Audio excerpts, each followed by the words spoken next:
everyone, welcome to the Bad Toons podcast. My name is Chris Vaughn. With me, of course, I'm Andy. My brother, Andy. What do we do here? We watch... Oh, I thought you were asking me. I'm sorry. What do we do here?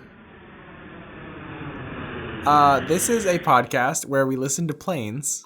Planes fly pass by over our house. We try and guess how many people are in those planes. That's... Seven. It's a charter plane. Okay, it's got the pilot. Yeah. It's got one stewardess. It's got Buddy Holly, the Big Bopper. I was literally... Richie Valens. Oh my God, we have to warn them. We've gone back in time for this reason. I was gearing up to that, and Chris just stole it from me and crashed into the ground, just like Buddy Holly's plane. That's right. I did it. It was me. If I did it. New book about if I were alive at the time. If Buddy I was Holly and very old. We pretty much Bad Toons. We watch cartoons. Some of them forgotten relics. Some of them that dwell in infamy. Then we discuss and give our thoughts. Today we're watching 3 cartoons that were suggested to us by our Patreon members. First off, we got Psycho Fox. He actually sent in a voice message. Let's take a listen. Hey there, Reload Last Save. Psycho Fox here, also known as Blazer Blue Jeans. Feels like the first time caller. It's been such a long time listener. I was wondering if you could do something for me. If you could watch the movie Beauty and Warrior, which seems to be on YouTube, which should be good for you lazy SJW hacks, since you can't be bothered to find catch-up vampires for me. Thanks for nothing. Psycho Fox, why are you on a pirate ship? Do you just imagine he's on the same pirate ship with King K. Rool from Donkey Kong Country? Also, you notice Psycho Fox called us SJWs, which of course means supports James Wan. And I'm not going to apologize for that. James, if you're out there, you haven't made a good movie yet, but keep at it, kid. I know you got one in you. That doesn't make sense. What do you mean? It wouldn't his name be JJ? James Wan. That's with a J that makes the H sound because it's Spanish. No, you're thinking of his non-union Mexican counterpart, James Wan. Now, this, I believe, is a movie that you can find in like a bargain bin at Walmart. They used to have these really... You can find any movie in a bargain bin They used to have these really thin jewel cases of kids' movies that they would keep near the checkout. And I swear I've seen this one before. And the fact that they don't do that anymore is probably the most detrimental thing to our podcast because we'd probably get all of them from those. It was like a week before we started doing this. They stopped doing that. Our next suggestion for a animated film comes from Dragonwing22. They suggest El Arca, which is an Argentinian animated film. Now, I had to do some research to try and find this. I could not find a subtitled version, but I did find a dub. Are we going to get in trouble with the religious right? If we're poking fun at a bad interpretation of Noah's Ark, are we poking fun at religion itself? Well, my channel never got in trouble for my Chick Track videos. You do trick track. See, that's when Jesus just gets on a tech deck and he's like, yo, check it out. Why am I only 4 inches tall? I feel like it kind of intent has a lot to do with it. Not just our intent, but the intent of the original film or comic or whatever maker. What if I don't know that much about the Bible and we're watching this film and I'm like, oh man, this is some real dumb shit. 2 of every animal, that's not gonna work. Who wrote this shit? Oh. And then Chris becomes a Christian. God wrote this. He's like, oh, that's what the Bible is? I'm so stupid. I thought it was a cookbook. And finally, we have a suggestion from Miltonius Prime, longtime listener. Not as long as Psycho Fox, but he's up there. He's getting up there. We might have to take him behind the barn and put him down. His knees aren't what they used to be. He is suggesting Mother Goose's Rockin' Rhyme, which isn't a cartoon. What the fuck, dude? You had there was one thing you had to make sure it was. What? 2. What? Oh, Bad Tunes. Tunes. It's not Toons. Well, it's bad Toons. Bad is like subjective. Well, I have a feeling that's true. being a cartoon isn't subjective. I can't just come up here and be like, hey, check out my favorite animated film, Made in Manhattan. So his notes on Mother Goose's Rock and Rhyme: 80 stars, 90 aesthetic, dysfunctional interspecies relationship, an oddly attractive Shelley Duvall. Come on, Shelley Duvall's always attractive in every role. Those are the notes he's given us. I kind of have a hint of what I think this is, and I kind of hope it's not what I think it is. We're going to find out. So let's jump into some bad tunes. Except for one that's not a cartoon, because goddamn it, yet again, you fucked it up. Goddamn. He couldn't even pick a good movie. He couldn't have been like, hey, here's my bad tune, Ridley Scott's Alien.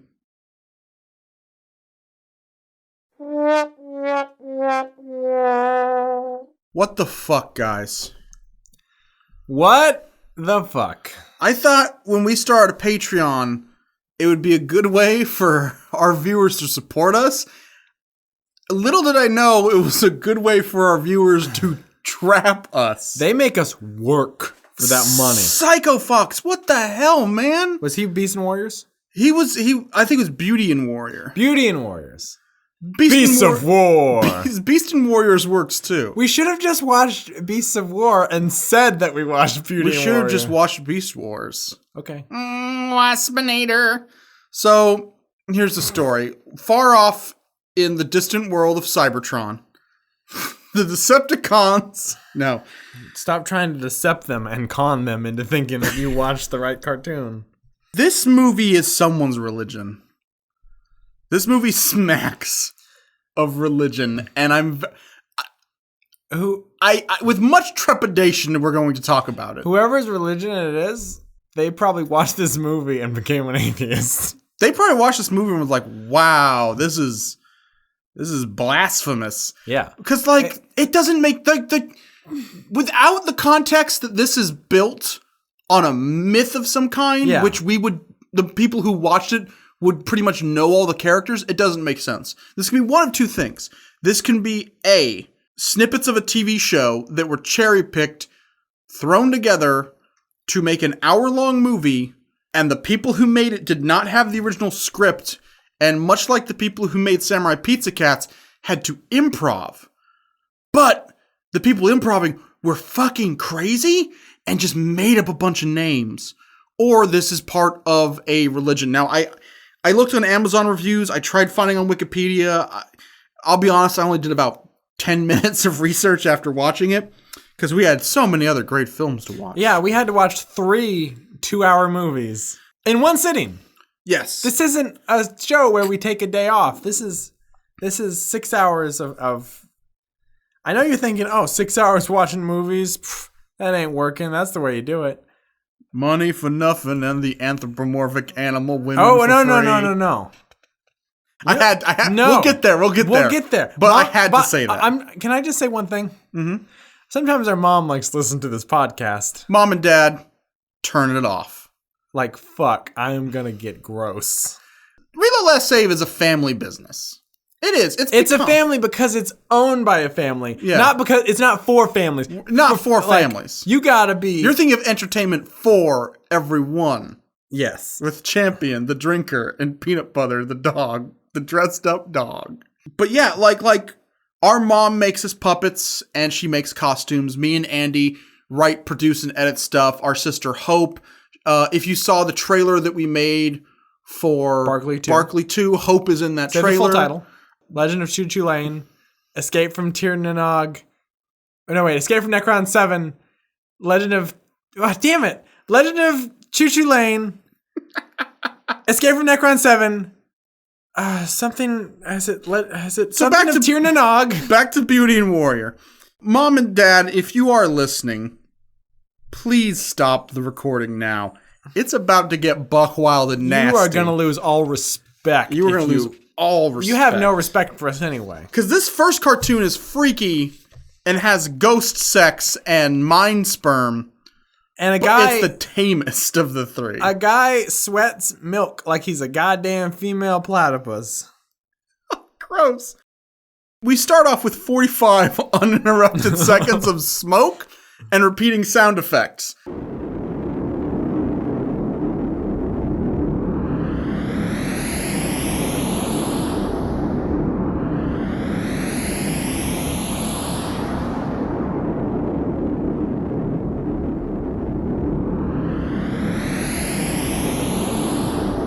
I thought the film was skipping. Here's the thing, folks. This is actually a warning of what's to come. This is Beauty and Warrior, Legend of Rehuged footage. Everything is just drawn out so fucking long. They have a cave scene that is a camera going through the cave, or, a fake camera because it's all animated. But from the point of view, yeah. From the point of view of just going through a cave and then looping around left, looping around right, and then going back straight. And it goes on for like a minute. And then they do it 4 times. And it looks like the inside is someone's colon. It's also not looped good. Yeah. It is clearly a 3-second shot that they cut up to make it stretched out to a good 20 seconds each time. It's like you're on an online server in this game and it lags halfway through. So let's go. I'm going to go through the story and give you the entire story in one go. Okay. Because I'm pretty sure I can. We open and it's Zeus talking to his identical twin daughters in a world where everyone are twins. And apparently one daughter married a human and he's pissed off about that. So people just start fucking vanishing left and right. All these people, they're disappearing. They're turning into sun flares and solar flares. And there's a lot of Dragon Ball Z-esque disappearance fadeaway shots that are really cool. The 2 identical twin sisters go to Earth and they're just fucking talking in circles, crying because one has to go to the north and the other has to go south. But if you go west, I have to go east because there's a prophecy. If I fly to the west, you must turn to the east. If I fly to the south, you must turn to the north. Oh, I'll go to the south, for we have to live poles apart or we will be cursed. So I have to go to the north and stay as far as possible away from you, princess. Let's exchange scarves. No one can hear us talking because we didn't buy good mics to dub this scene. Here's my scarf. I'm going to take your scarf. I'm going south, you're going north. Then she goes into a volcano, and then a bunch of demons show up out of nowhere and like, we want you to be our queen, rawr. And she literally goes, whoa, calm down, I'll be your queen, whatever. Oh, my queen, please accept our worship and respect. May our country grow under your reign.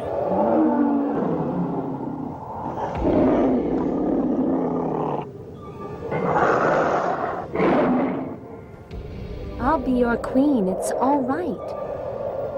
But why do you want a queen like me? Suddenly, the one banished princess, who's not the one who married a human, it's the other one. The one who married a human, not in the story anymore. It's the other one who is now cursed because her duplicate. Maybe in this religion there's some kind of thing where every person has like 2 sides of them. I don't think that's a religion. I think that is the Black Lodge from Twin Peaks, how there's 2 sides of every person. You heard it here, folks. This is David Lynch's beauty. David Lynch made an anime. Oh, wow. This is great. Goku, you can't defeat Frieza. Don't go over Kaioken times 5. Your body can't handle it. Goku, why don't you try and catch my monkey Bubbles? This woman now has a sky palace, and these other 2 identical fucks show up. And you jump in any time I forget something. They're like, we will take control of this land. Yes, and we will make the queen give us control. And if not, we will kill her. So it's like, oh no, they're bad guys. And they go into a cave, and one of them meditates to astral project to meet the queen. And he doesn't try and kill her or anything. They barely even talk. And she's like, hey, let's get married. And he's like, okay. And he's still astral projecting for months. He astral projects. He meditates for months while his other brother defends him and bathes him. They have sex. Hold on. You're missing the epic fight scene. Okay. He fights each of the demons in succession in these glorious 10 to 12 second fight scenes, which I'm pretty sure doesn't show him defeating half of them. That's when I kind of got the feeling this was a religion, because I was like, if you use religious talk to describe what's going on, you could just say, And then the brother went into the Sky Palace and fought the 7 monsters. He fought the spirit of the tiger. But without that, it is just mind bonkers. He fights a smoke guy. He fights a tiger man who has Giles' haircut.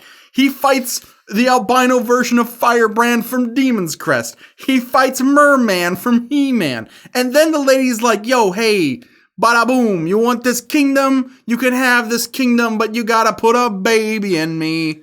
And his astral projected form astral projects cum into her. They make a baby. They spin around in the air. And then become 2 hearts. And they become 2 hearts, 2 motherfucking hearts. Tape CDs, baby, please. You make me wanna scream. Wax. You're on my team, starting first string. So why are we arguing? Throw your fucking neck out. Then she has a magic baby, but she's a magical wish lady, so they can have babies instantly. And the baby's the ugliest anime baby you will ever fucking see. And then his body, who's still in the fucking cave. And like you said, it's been months because his brother sweating milk. His brother mentions that it's been months. Makes a sword appear. Line of the night, maybe. The brother's like, yo, hey, I'm gonna take this magic sword for me. By the way, as we mentioned, these two brothers are also identical twins. Yes. Everyone's identical. Here's my theory. Someone had concept art and said, hey, this is how humans dress. Here's how the magical angel people dress. Here concept art. These are just ideas to get the ball rolling. I gotta go do something else. The animator sat down and drew 2 different people. A third animator walked up, slapped in the back of the head and said, yo, don't go off model. It's like, no, that's just, no, don't go off model.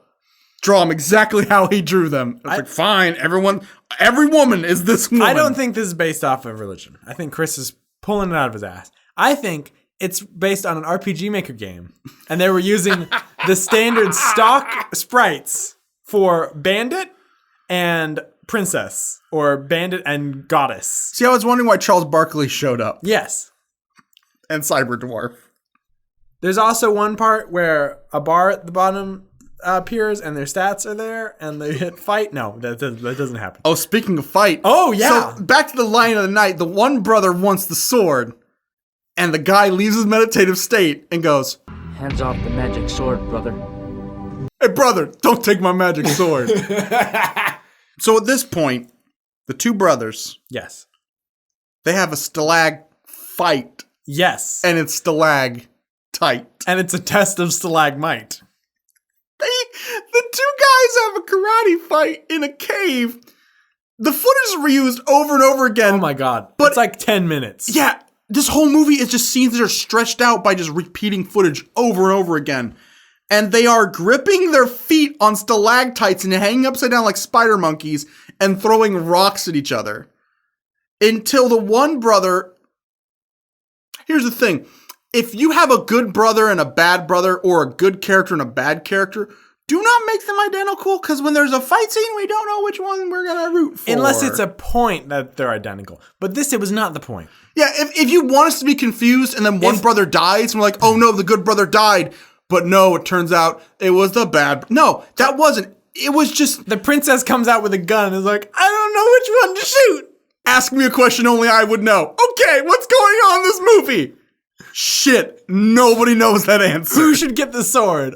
Me? No, me. Come on. I wiped the sweat off your forehead for like a month. Who protected you from predators? Who bathed you? I didn't ask you to do that, bro. Oh, God, dude, this has been a day. It's been a single... You bathed me? You were sweating. Ew. So let me sweat. Just let me sweat. I'm bathed when I'm done. I'm sweating through the 70s. I'm getting in the sauna. I'm getting exfoliated as fuck. I'm sweating because I'm spirit fucking. Yeah. I'm making babies. By the way, there is a tit shot in this children's anime that was sold at Walmart. Yes. She's feeding her child? She's feeding her child, yes. With an exposed nipple? But they could cover that nipple with a baby's head. Oh, well, they mostly did, but...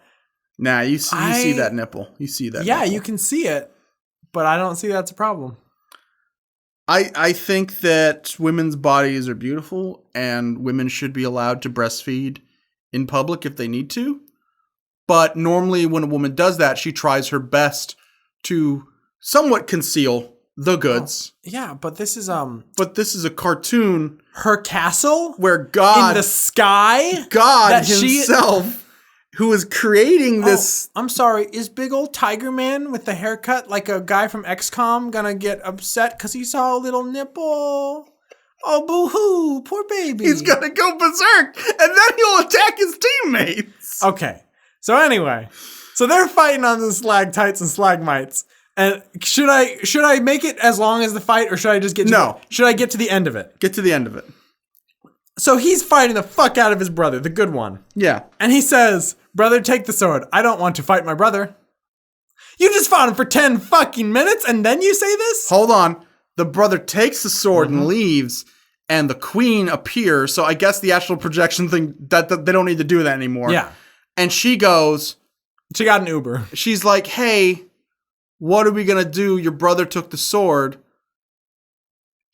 You need... And the good brother is like, I'm going to have to follow him. I must defeat him or he'll destroy the world. You just gave him the magic sword that can destroy the world and told him you don't want to fight him. And then this lady shows up. She's like, hey, what are you doing? I have to go defeat my brother and get the magic sword back. And she said something like, that's good because you also need to defeat the monsters. The monsters who are in your employ? Because those are the only monsters. The monsters who, in 5 seconds of you showing up, bowed to their knees and swore fealty to you. Including the one who is... a gym teacher, Oni, who's bald, except he's got like a mullet on the back. Like, he's got a skullet and then like a huge thick mustache. He looks like someone you would create in a character creator, like a wrestling game, to have a laugh. Like you're a little kid and you're like, hey, look at all this crazy stuff. I'm going to make his skin red and I'm going to give him horns and I'm going to give him Doink's haircut so he has big curly hair. And what's this? A porn stash. He looks like he was Carl from Aqua Teen Hunger Force. Urusei Yatsura's Carl. Yes. Rumiko Takashi's Carl from Aqua Teen Hunger Force. So anyway, it then ends with one of the brothers, I can't tell which one, is now a king of a country and he's standing on the wall and he has a sword and he's like, I didn't write down their names. What are their fucking names? Their names were Andy and Chris. And I'm Chris. The two brothers. Two brothers. Who fought. Well, which one of us is the good one? The tomatoes are coming from space. Let me tell you about these two brothers. They have a strong bond. No. We should stop talking about this movie. We're at about 17 minutes just for this one movie. Ugh. And nothing happened in this movie. Nothing. So we should have talked for 1 minute. Nothing happened in this movie. It's a definite watch for me. Link in the description. Oh my god, I wanted to die. I wanted to die and then be reborn. Watch at 4 times speed for me. I had one last thing to say about this. Okay, go ahead. Mom and Dad, if you're still listening, this is the time you could stop. Yes. After I say this statement, when I say end statement, you can turn it off. But if you are still listening, if you didn't heed my original warning, I totally get what it is to be a parent who doesn't watch anime now. Because while I'm watching this shit, I'm seeing people disappearing and people exchanging scarves like they have some kind of significance and people with powers and people being like, I am the last of the Mata Maguris. Oh, we're cursed, and if I go north, you must go south. I was like, this would be exactly like if I walked in during Cell versus Gohan, and I had never seen any Dragon Ball Z up to that point. It is exactly the same thing. Imagine, like, how can that one guy just touch his head and he disappears? Why is he in heaven now? What? How is he shooting? He shoots a giant fireball and it kills the guy. It didn't kill him because he's a clone of him and his brother? What is going on? I'm sorry, Mom and Dad. I shouldn't have given you shit when I was 15 years old and you walked in my bedroom and you were like, hey, are you watching Speed Racer? End statement. 10 on 10. Must watch. Do you remember your meditation in this cave? Who bathed you? Who wiped away your sweat and driven away all the enemies every night and day? Who do you think that was? It's me. So I deserve the magic sword. Mother Goose, rockin' and rhymin'. Oh, yeah. Yeah, this movie. So normally we take copious amounts of notes. My notes has like copious amounts of narcotics. That's another film tonight. Oh yeah. About 5 lines down, I just have written "fuck this movie," and then my notes stop. This was a movie that was produced and stars Shelley Duvall. Now, Shelley Duvall has a thing about tall tales or stories or children's stories, bedtime stories, and nurseries because she has done a lot of products. Like, that's what she's probably most known for, right? I mean, was she in any movies? I can't think of any. I can't think of any. I mean, not even one. I'd like to see her in a horror movie. That'd be kind of a cool, like a cool stretch. I'm having a vision of Shelley Duvall in a horror movie. No, I'm sorry. It was nothing. Oh, okay. I thought maybe we could shine a light on this situation some more. Shelley Duvall makes these products. There was one that I remember growing up as a kid, and it was called Fairy Tale Theater. And I'm a huge Frank Zappa fan. You could probably tell that by anything. Are you? Anything I've ever done, there's the stink of Zappa quotes. And Frank Zappa was in an episode of Fairy Tale Theater, and I remember renting it a few years ago because my mom told me about it.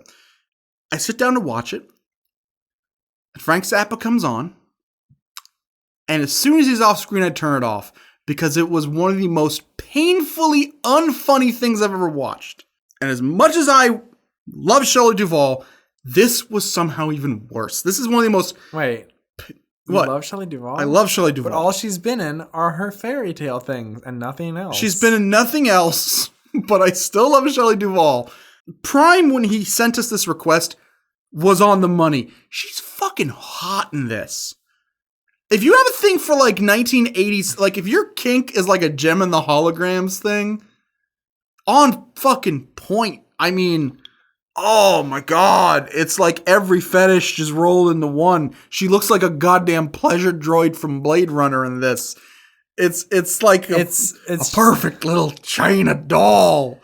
Oh god. Shelley Duvall it did the fusion dance with Kate Bush and then got her outfit made by Cyndi Lauper. See, I was scared. Who's in this movie? I was scared you were going to say Robert Duvall. Yes. The Duvall connection. Shelley Duvall, you are not a wartime consigliere. This story is about Gordon Goose, who is the son of Mother Goose, as played by Edith Bunker. Yes. And he is a little shit. He lives in Rhymeland, but he just wants to be normal. He's a fucking yuppie. Let's just spell out. Yeah. This dude's a fucking yuppie who just shits on all these hippie rhyme people. One thing I have to point out. Rhymeland. Rhymeland. Okay? Not Rhineland. We're saying Rhymeland, not Rhineland. Basically, his mom goes missing, and he has to track down Mother Goose. And he does it with the help of Little Bo Peep, and god damn, I want to fuck Shelley Duvall dressed as Little Bo Peep. And it's so bad because her name is Little Bo Peep, which would imply a child, right? And she's like an airhead. She's like really ditzy, so she's doing it all for me right now, so, dude. like, how could someone who was in a movie from 1980, I assume, be a child? So Little Bo Peep has lost her sheep, and they go to track them down, and then it is just dog shit after that point. This movie had promise. Yeah. We were like, wow, this actually seems really good. Whoa, Debbie Harry shows up in the very beginning? Yeah. This also was a test of Chris needs to learn to trust his instincts. Almost every person in this film, I was like, is that? No. And then Andy would be like, on IMDb, hey, did you know that's Debbie Harry? I was like, damn it, I should have said something. And Chris was looking away at the time, but fucking ZZ Top shows up, and I'm like, Chris! There's a part where they get lost, and Rub-a-Dub-Dub 3 men in a tub show up, and it's a tricked out tub, and it's a ZZ Top thing. It's like, where should we go? And they do the thing where they spin their hands, and they're like, and that away. It's playing the instrumental Was version. this aired on MTV? Because it's like all the MTV mainstays are here, it seems. Because here's the thing. There's not a lot of music in this. The first song is shit. It's like a children's song.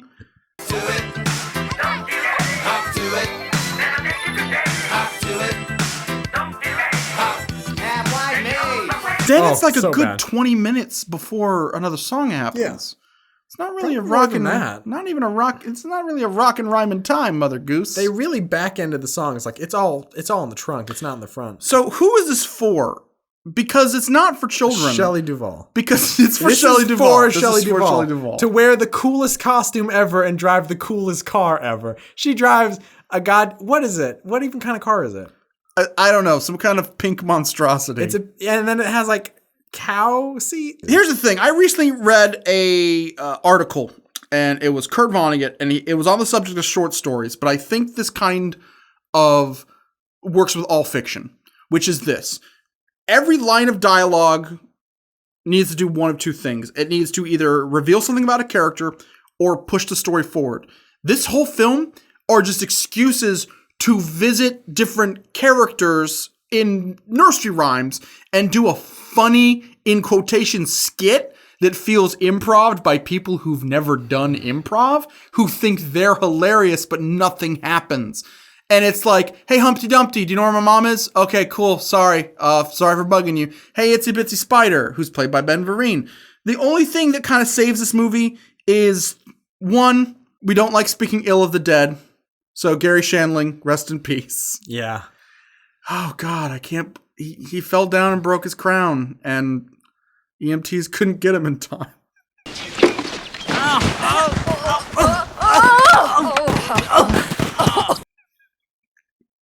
He was Jack. I from knew Jack that and was Jill. fucking coming. I'm so sorry. R.I.P. Howie Mandel as well. He was Humpty Dumpty and he fell off the wall. My favorite was Paul Simon as the Zodiac Killer. Yes, he shows up. He has a peace sign, but it's also got like He's wearing the Celtic cross. He's wearing all black. Yes. With a big white peace sign on his chest. But it's framed like almost like the Celtic cross or the Zodiac symbol. And then he's got onks on his arms and like all kinds of And symbols. here's the thing. He's hitchhiking on a lonely road. There's a Zodiac Killer. I want you to tie yourself up. Let's just name the celebrities in this movie because that's all there is to this. Or look at this celebrity. So Ben Vereen is the Itsy Bitsy Spider. Paul Simon and Art Garfunkel show up in different scenes completely. Yeah. Probably because they hate each other. But no, Brian Setzer has a band in it. He's a cat. He's a cat. Of course They're called he is. the Stray Cats in the band. I don't get that reference at all. Also, who's Shelley Duvall? I don't know. I'm just opening up IMDb so we can get through this. Okay. The Cheech Marin. Cheech Marin. Little Richard, of course. Little Woody Richard. Harrelson. Woody Harrelson was the one that I did not like. Annie was like, "Oh, if you're so good, who was Lou the Lamb?" I had to cross-reference it with the credits. Yeah, because I was like, he there's wouldn't no believe way. it. There's a part where we were just talking about how Shelley Duvall was dressed like Cyndi Lauper, and then Cyndi Lauper shows up as who was the other person with a sheep? Oh, Mary Had a Little Lamb. Mary Had a Little Lamb. Mary Had a Little Lamb shows up, and it's Cyndi Lauper in an abusive relationship with her sheep, and it is implied that she can't keep a husband because the sheep keeps watching them have sex. I lost 2 wonderful husbands, all because of Lou's insistence on following me everywhere, if you know what I mean. So I'm friendly. Is that a crime? Also, she's wearing one short dress. Who is this movie for? It's not for kids at that point. But this was back, and he's pointing at himself. This was at the point where the movie still had promise, when it was like, oh, well, holy shit. It was like, one, they make an On the Waterfront joke, where they're watching a TV show, and she goes, I could have been a contestant. But 2, it was very similar to Streetcar Named Desire, but with a lamb in a wife beater smoking a cigar. Yeah, he straight up has a fucking huge ass cigar. Katie Seagal's in this. Oh, as the most Katie Seagal role possible. And if just think of the nursery rhyme that Katie Seagal would be, and you're probably right. Which is that again? She's Mary, quite contrary. Yeah. Mary, which is Katie Seagal. Every character I can think of is. I'm gonna put this out there right now. Maybe this movie was made for me because they put Katie Seagal, aka Turunga Leela, and Shelley Duvall in a movie, and I don't think that's anyone else's bag, but it's Chris's bag. Oofta. We've covered just about everyone in this, I think. Yeah. Except I think Bobby Brown. Oh, okay. That's where the movie goes off the fucking rails and cannot fix itself. Yeah. We're promised Rockin' and Rhymin'. At one point... This would piss off Gene Simmons, because he'd be like, hip-hop isn't rock and roll. He goes to a private detective to find his mother, and it's the three blind mice. And they proceed to do a corny film noir bit. It's all in black and white. It's real bad. And he's like, why is it all black and white? It's like, because we're colorblind. And then they do a dance, and that's the end of the scene. Yeah. There's no resolution. It doesn't move the plot. No scene in this movie moves the plot forward. It's just, is she here? Nope. Okay. We'll try the next famous person. It's a hip-hop version of the Three Blind Mice. No, because hip-hop implies rhyming. I thought hip-hop was like... They just dance. Instrumental. And rap would be... But they just dance. Yeah. In a movie that promises rhyming, you drop a fat beat, you have three blind mice jump on a table, they start... You think they're going to start breaking, but really it's more like traditional dancing. Also, he's not a mouse. He takes off his nose. Yeah, and it's several times. Oh, what up? It's three blind humans. But I kind of found that a little funny. They're clowning with the whole... Yeah, he's like, hey... He's like, okay, guys, stop the music. We like to have fun here. Mother Goose rocking and rhyming. I like to have fun. The foundation of hip-hop is built on bad skits. Also, there is a scene... with tickle torture. I know we haven't got there. Yeah, oh my god, it's so... But eat your heart out, Metal Gear Solid, Peace Walker. I got angry because a character looks at the screen and goes, hey, it's a living, and I just jumped up and I screamed, you haven't earned that. Chris, he's upset with his work. That was the actor crying out like, it's a living. Fucking Shelley Duvall got me in a fucking contract and fucked me. What the fuck? Who was Dweezil Zappa in this shit? A special guest. I knew that a Zappa had to be. I was on Zappa high alert. I was like, Dweezil, Ahmet, maybe Diva as a baby. One of these Zappa kids is gonna be in this film. They conclude out of nowhere that she's in the real world. Someone says aliens took her to outer space, and out of nowhere, Shelley Duvall's character's like, Wait a minute. Maybe what we think is outer space is actually the real world. Ooh. And maybe, just maybe, some inexplicable phenomenon from the real world somehow intruded into Rhymeland and took Mother Goose. Ooh. What are you on to just come up with that? Fucking self-aware characters. Fourth wall breaking weed. They go get her... It's revealed that this entire time that Gordon isn't Mother Goose's son. He's actually a rhymey. They come up with a language for the people in this world where if you're a construct of Mother Goose, because she apparently is a god living in a world that she's created, but yet that world itself is seated inside of our own reality, which can be penetrated by just cutting up a book and pulling out characters from a book. Note to self, do that later, me. I want to try it and see if it works. I want to meet Zaphod Beeblebrox. Got really confused for a minute because I'm like, Chris, Sam Rockwell was definitely not in this. It's revealed that Gordon isn't her son. He's a rhymey of a terrible rhyme that she has to hide. And he's like, oh, that's cool. I plan on fucking this Bo Peep character anyway, even though I'm super mean to her through the entire film. The end. Like, he's like super abusive to her the whole time. And Shelley Duvall's like, hey, I created this. I don't know why I want to fuck this nobody who's never been in any other movies or anything. It's like within seconds, he's like, you have an annoying voice. I hate your personality. It's not like clever. Yeah. It's just cruel. It's like, you're obviously not as smart as me, or at least how I don't think you're as smart as me. So I'm just going to... Maybe this is his plan all along. Maybe he's negging. Oh my god, is he employing the Dennis Reynolds system? I think he might be pulling a Dennis. I will say this, truth be told, I was once in a relationship with Shelley Duvall, and I tried to neg her. I became very withdrawn and abusive, and at one point I did say I was gonna bash her brains in with a baseball bat. Hold on. I know what you're referencing. Yes. We just played Phantasmagoria.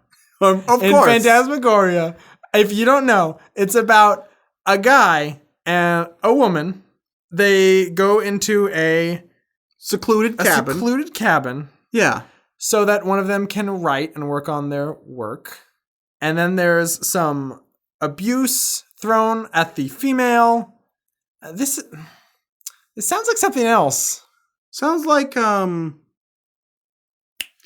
Shining. It's a little known motion picture. Oh, the book.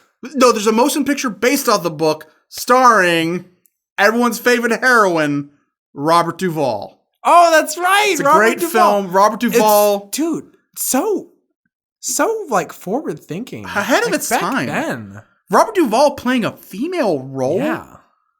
It broke a lot of heteronormative stereotypes. Yeah. He's the great actor. He looked with that long black wig and the teeth, and he's very thin. Wait a minute. Yeah? All work and no play makes Jack a dull boy. Jack is a character that keeps showing up. There's like 3 or 4 different Jacks in Mother Goose. Yeah. Jack Horner, Jack and Jill, Jack Black, little Jack jump over candlestick or whatever. I don't fucking know. Jack Flash. Jumpin' Jack Flash. Do you think Shelley Duvall has seen The Shining?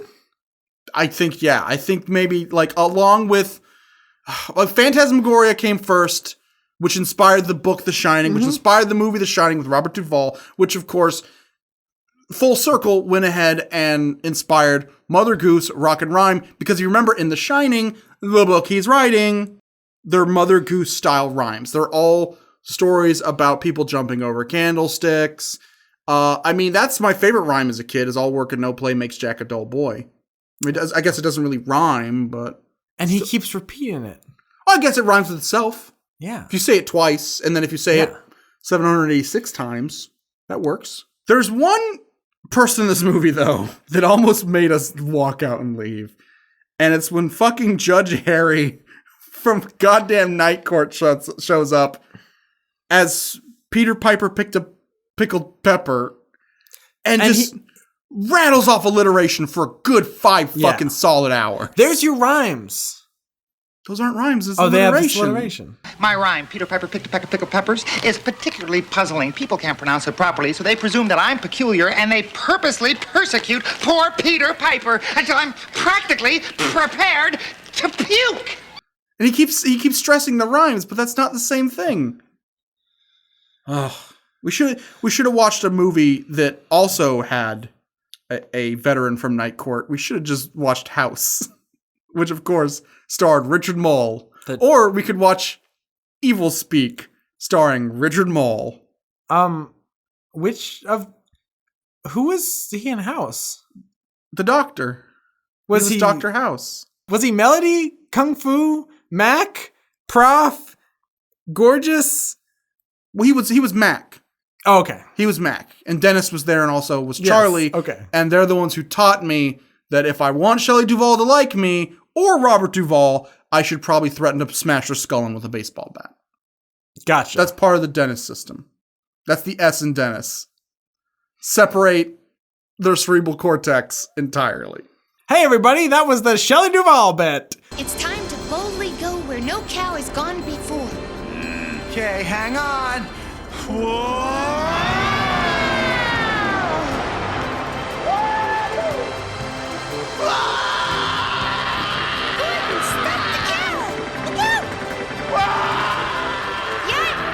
Okay, now on to the last movie, La Arca, Combat Evolved. Now, the last movie was the one that Chris popped a huge boner for because he loves Shelley Duvall. I don't know why. She's only been in like 1 or 2 things. This is the movie that I popped a boner for because, I mean, okay, this has been Bad Toons. So here's the thing. Animals are sexy. No, oh god, we can't use that either. Cut it out. Just snip. They gave that lion the fattest. No, we can't say that either. I really wanted to have big ol' hips. A character's called Panty. No, Panty and Stocking. You know what? We can't talk about in good conscience. We can't talk about this film. 10 out of 10. No, I find it funny that we watched 3 things on Bad Toons. Yes.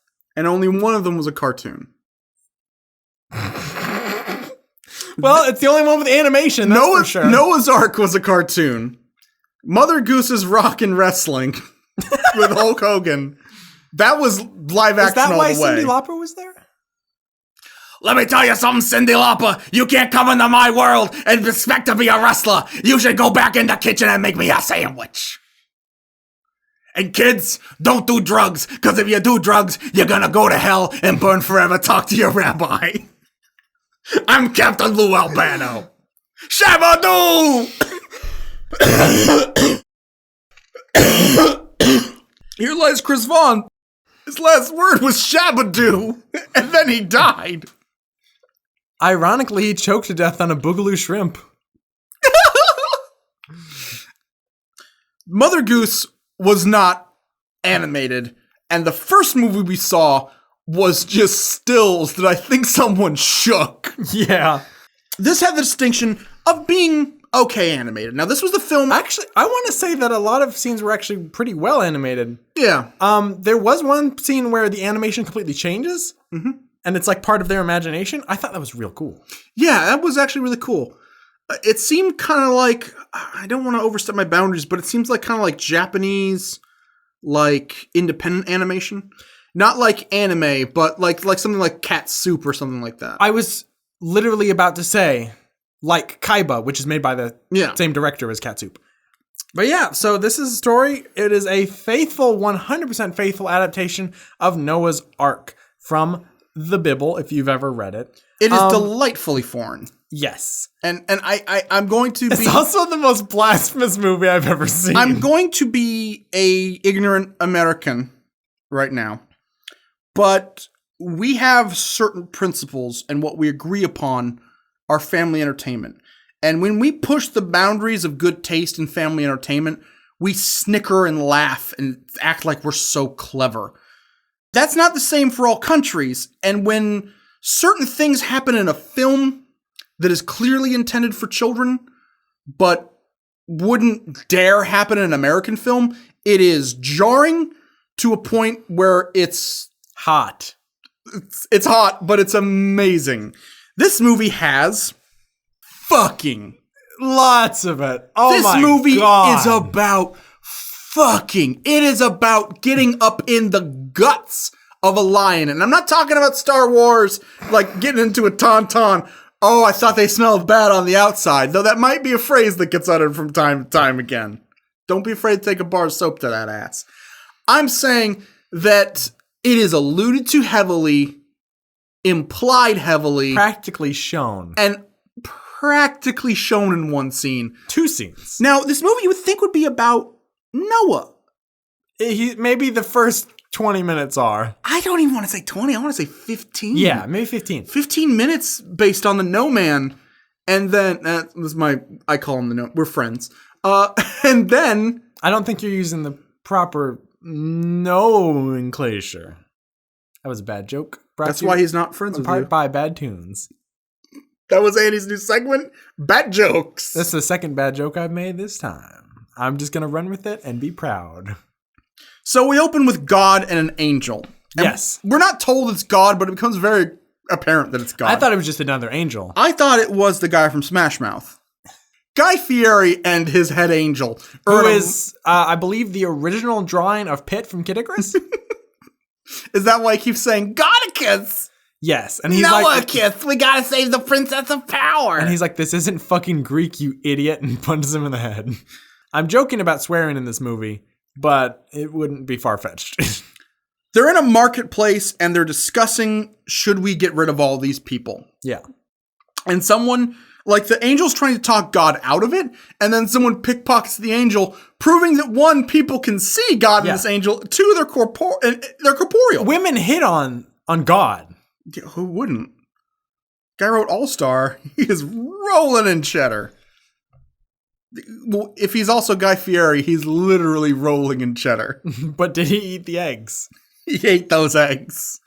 We get to the point where Noah is deep in debt to these 2 I want to say horrible Jewish stereotypes. One is a goblin. Technically, they're all Jewish. Yes. Yeah, well, he's green. There's a little green man who's like, yeah, the price of grain has gone up. Noah, that means you're now back in debt. And then Noah's like, oh, cool, I'm going to use my money to free a slave anyway. There's a slave in the market, and it's kind of sad, and he lets him go. It's kind of sad. And then slavery is kind of sad. God shows up and has a conversation. It's just a big light in the sky. Yeah. But really, God is sitting in a tree, and they have a spotlight. I thought that was kind of cool. It was kind of funny. I think all the scenes with God are actually great. Yeah.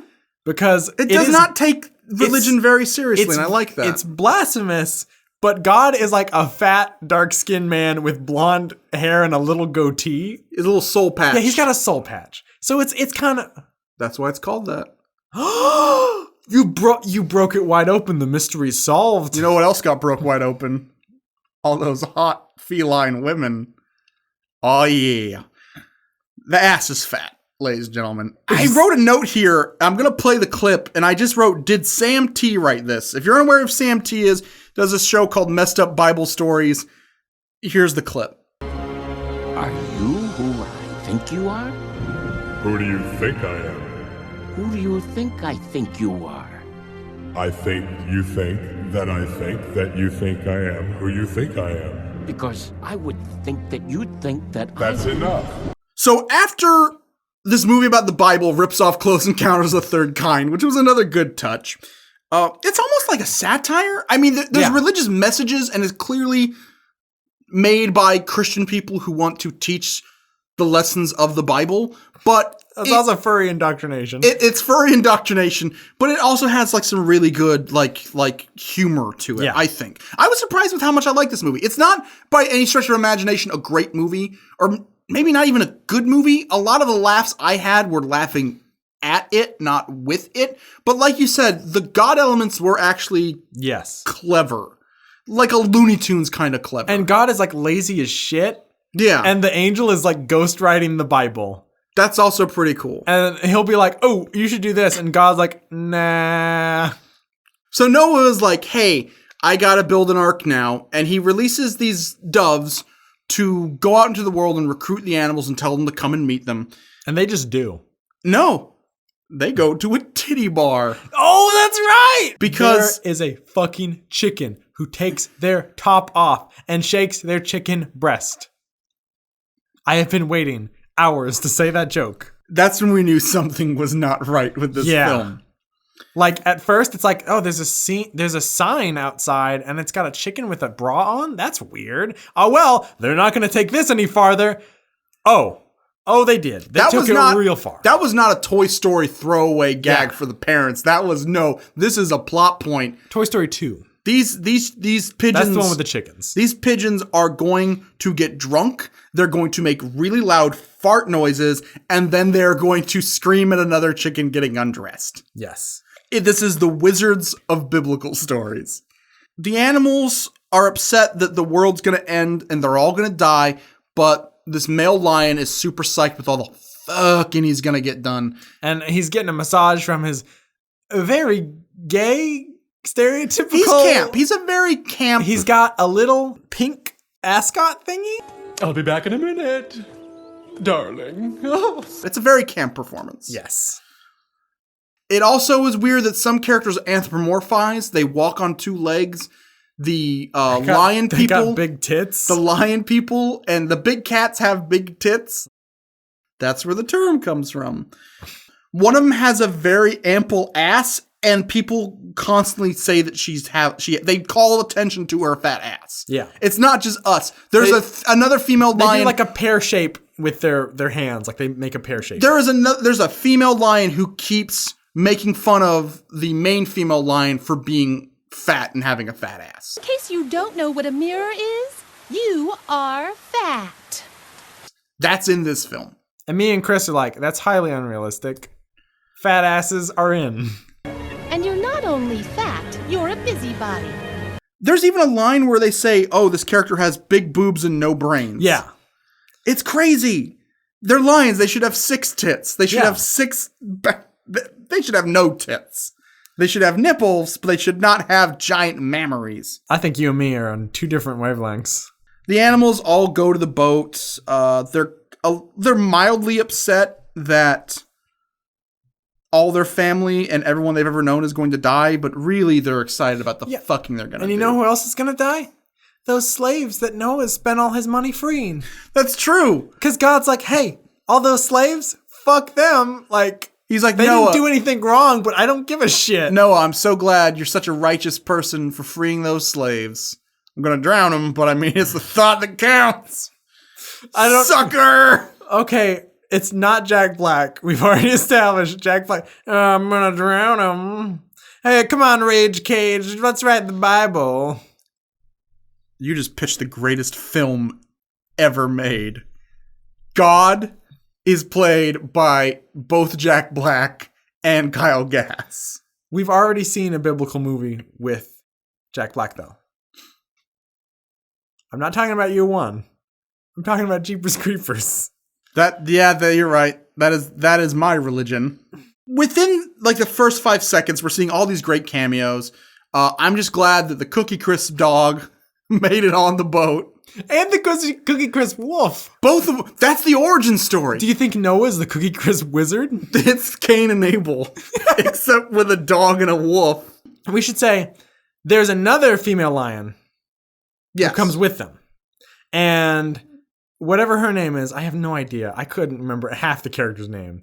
She's gonna fuck the king lion. Yes. And the smart, fat-ass lion is pissed because she wants to jump on this lion's bone. And so they're going up to Noah, and there's like a sheet covering their canopy. They have like a wagon, like almost a rickshaw kind of thing, and they're basically just fucking it. Yeah, it shows the silhouettes of them fucking. And it shows just a silhouette of a big dick. It's going. It doesn't really. There is an implied. That's the director's cut. There is an implied blowjob. Yes. Your Majesty, I'm sorry to distract you from important matters. It's shot just like the implied blowjob from Road to El Dorado by DreamWorks. Essentially, the whole film is that there's a tiger who wants to be the king of the animals. So that he can eat the prey. Yeah, it's very Zootopia. Yes. Zootopia set up the pins. This movie knocked it down. Everyone's a furry now. While they're on the boat, Noah decrees that, the animals don't eat each other. Yeah. They all eat their rations and their soups and stuff. Except fish. Fuck fish. But the tiger has a plot to undermine the lion prince who's going to be king. And the lion prince is very irresponsible. And He's that a piece really, of shit. It really pisses off the female fat ass lion because she's very by the books and by the numbers. And she's always telling him, well, we got this meeting with who, and you gotta do this to be a good king. But she's also very upset that he is not in her. Yes. And she makes that clear. She's like, you need to take your duties seriously. We have to sleep in the same bed tonight. So it's very clear that she's like, it's on her itinerary is put babies in me. God wants, she even says like, look at this flyer that God gave us. It clearly says he wants us to multiply. We also didn't specify the other lion who is supposed to be the hot one who has weird tit hair. I don't know. It's weird. Yeah. She dies. She dies while they're getting on the boat. He chooses the hot lion over the fat ass lion. That sounds like an oxymoron, but I didn't write this film. The one with the fat ass always wins. Okay. In the beauty contest. I thought you meant fat ass lion. No. I thought you meant like, oh, well, that goes without saying. All lions have fat asses. The whole plot is that the tiger wants to frame the prince lion, saying that he killed one of the smaller animals, which he wasn't supposed to do. And he uses a panther woman who has a giant rack. She just has giant tits. They just drew a sexy human and had a panther head and then a beehive haircut? At first we were afraid, we were petrified to think the world that we once knew was gone and you're what's left to carry on. I want to take away your pain in a new world that's free from rain. I want to live. I want to outlive you, dear. And they named her Panty, which is short for panther, I get, but that's also a very, gross name. She seduces the lion. They set him up. She makes every viewer uncomfortable for different reasons. And then it's a whole, like, you know, they're struggling with power, and the young lion has to learn, you know, to be a king. At one point, the young lion, while learning to be a king, and he's finally listening to the smart lion with the fat ass, is taking meetings. And the meetings with the other animals are insane. I love it. Let's get to it. A pig says, like, it cuts in mid-conversation, and he is like, hey, man, so I'm just saying, like, you know, you get 2 girls and 1 guy, and then you're in a big puddle of mud. You know what? And then a beaver advocates drug use. Yeah, he says, he basically gives a fucking legalized... We have to roll the clip. Yes. We just have to roll the fucking clip. I won't even say it. I think that we should regulate the use of drugs so that they can be used responsibly. You can probably guess what score I'm going to give this movie. Oh, and by the way, we forgot to mention this whole time the little green goblin man and his really abusive wife have snuck onto Noah's boat and are pretending to be animals. And they're pretending to be animals. They hide out in the stew pot that the animals are going to eat. It causes the animals to get sick, and they all have diarrhea, and it shows it. There's a diarrhea scene. And they get crushed by diarrhea. 2 human beings get crushed by a mountain of feces. This movie is just fetish filled. We didn't even mention... Oh, fuck, we glazed over the weird part. What's the weird part? There's a dragon, a unicorn, and a Sasquatch. That's true. And they don't get on the boat. They don't want to get on the boat. They don't trust the humans. And then they all drown. Yeah. That's the Bible for you. Yeah. The young lion guy learns to be a king. They wreck on an iceberg, but they have gunpowder for some reason, and they blow the iceberg in half. I think it's oil. The animals do, not the humans. The animals. Who are no longer in this movie. Fuck the humans. They're gone. You thought this movie was about Noah? Guess what? It's the Lion King, but with tits. A YouTube celebrity, Donkey, he shows up in several scenes. Hey guys, it's me, Video Game Donkey. And it's implied that he's just having sex with anything on 4 legs. He keeps going to the rooms of different animals and then, like, winking at the camera because donkeys can have sex with horses and they make whatever that animal's called. Mules. Donkeys have sex with horses, but I think he fucks a deer. At the end of the movie, the bad guys are defeated, but they're not killed because that would mean that tigers are extinct. Yes. Which, I mean, now they almost are, but tigers had a good run. At the end, the sexy female panther is dancing in a cage. It ends with a dance scene, because it has to. And the donkey walks up and kisses her feet. Directed by Quentin Tarantino. Here at Jackrabbit Slims, we fuck like jackrabbits. Oh, that's another thing. They show, like, 2 jackrabbits getting up at one point. One, the male is on top of the female, and the female one is, like, dizzy and, like, blissful. Yeah. It's like, they straight up, if you pan the camera down an inch, they are fucking. And then at the end of the movie, they have like 50 kids. Yeah. And it's like, oh man, we can't eat each other because we have to repopulate first. Oh, they eat each other. That's all right. That's the thing. It's like, hey, fucking blowjobs for lions. And it's like, that's not going to repopulate. Like, you guys are just going to blow each other forever? That sounds like a business. Hey, welcome to Annie's Blowjobs for Lions. Like, I didn't think this through. I have no idea how this is going to make money, but they said do what you love and the money will come. So will the lions. What if that's why pandas are going extinct? Is they got way too into oral. You got to stop eating the ass. Guys. Ling Ling, come on. Like, just fucking... Safe sex has ruined... pandas. The Catholic Church was right. No, hip-hop music has ruined pandas. Music? This fucking New Day with their bootios, and now the pandas are extinct. Way to go. Way to go, guys. Way to go, Xavier. Pandas aren't extinct You killed yet. the pandas. Maybe when this is out, they will be. Hopefully. With some work, I think we can get rid of those pandas once and for all. Donate to my new charity to teach pandas the missionary position. The only way God intended it. So this movie gets a 10. This movie, unironically watched. I don't know if it's because I watched the 2 most boring movies of all time before it. Oh, that has to be part of it. It's part of it.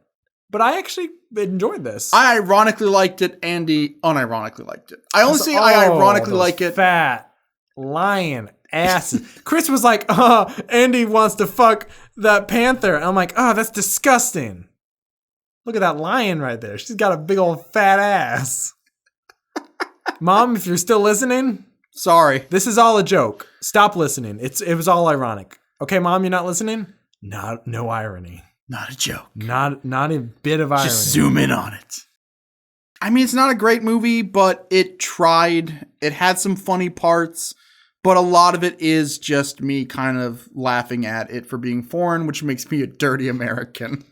Thank God for Dragon Wing. They were the one. This was probably a trap, but didn't feel like a trap. Those other two movies were a fucking trap. This was a trap, but they didn't realize how thirsty we were. This was like waterboarding a thirsty man. We're just some thirsty boys. No, this movie, it's great though, because the parts that are actually funny are actually funny. The parts that aren't actually funny are baffling. Yes. So all in all, you're getting ironic, unironic, like back That's and forth. True. If we're just saying for entertainment value, yes, it's great. It's a must-see. Like, definitely see it because you get both. You get unironic and ironic at the same fucking time. It's crazy.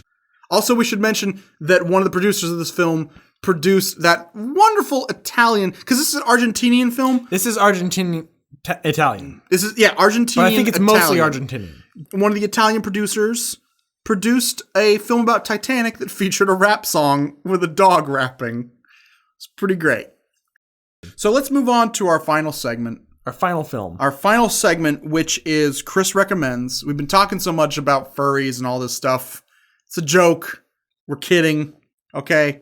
This is a joke. Maybe. It's a joke. Okay, it's a joke. It's a joke. It's a gag. It's a joke. Joke time is over. Okay. Final film. Time is over. We're just gonna get this train back on the tracks. Mm-hmm. It's a Ralph Bakshi film. It's called Fritz the Cat.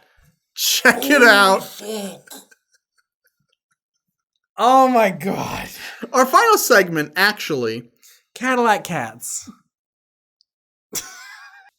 Heathcliff, no one should watch this show. It is not good. Awesome, best theme song. The Heathcliff Cadillac Cats theme song. Best theme song in cartoon history. But the show itself, the voice acting's the worst. Yeah. Oh, hey, what's up? I'm the cat who rhymes. The worst part is the leader cat because he's trying to do like the classic James Cagney thing, but he just sounds like he's really tired. Like this is. Hi, I'm Flavel. I can't believe. Can you give me some squaps? You think that maybe he was trying to do Pacino in The Godfather? No. Like in the very beginning? No, like I do not. He's just like... Because he's a little fat cat with a Spitfire hat. Okay, this is my other brother. It's Tom Hagen. He handles the business of the family. Also, he has a speech impediment where he's always rhyming. Even though I am quite hairy, they made me wartime consigliere. You're out, Tom. Also, Chris, you were saying like, hey, mothers, don't let your babies grow up to be furry animator guys. The furries run fucking Disney, one of the biggest companies. You know what? They always have. Like, they always have. Furries date back to like 40,000 BC. Furry art, the earliest art we can find is furry fucking art. It's a guy with a fucking panther head. Andy, we know that furries date back that far because of Noah's Ark. You're right. Because Noah was like, damn, that lion has a fat ass. Also, Noah kind of sounded like Stan Lee. Excuse me, but how do you spell hippopotamus? When you watch that movie, just imagine old Stan Lee in the booth. I said it sounded like Gary Gygax, but that's probably because he looked like Gary Gygax. Sounds like Stan Lee. He looks like Patrick Stewart, but he talks like Sean Connery. So this has been bad Toons. For the most part, one of them wasn't a tune. For the most part, this has been bad. One of them was a tune. There was a train wreck. I bet our next bad tunes, we're going to get 3 requests, and we can't refuse them because we're money hungry. Because he's going to give him an awfully camera first. Oh, of course. He's quoting Zootopia because we're talking about furries. Yes. Someone's going to be like, okay, I got 3 requests. Godfather, Godfather Part 2, Godfather Part 3. And I'll be like, hey, I'll watch 2 of those. If you want to help us out, we do have a Patreon. Yes, we do. Patreon.com/reloadlastsave. At the $10 a month mark, you can request a toon. We do have the option to refuse it. Don't just send us hentai because we're going to say no. We can watch that separately. Hey, by saying we should watch the Arc, this person got as close to hentai as we're going to get. They got close. This was the Trojan horse. But I'm drawing a line in the sand. No more. From Chris. Andy. Good night.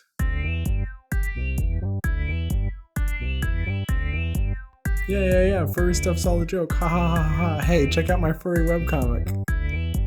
You know, I mean, we're not going to review hentai, but I mean, if people just want to send it to me, like a good one.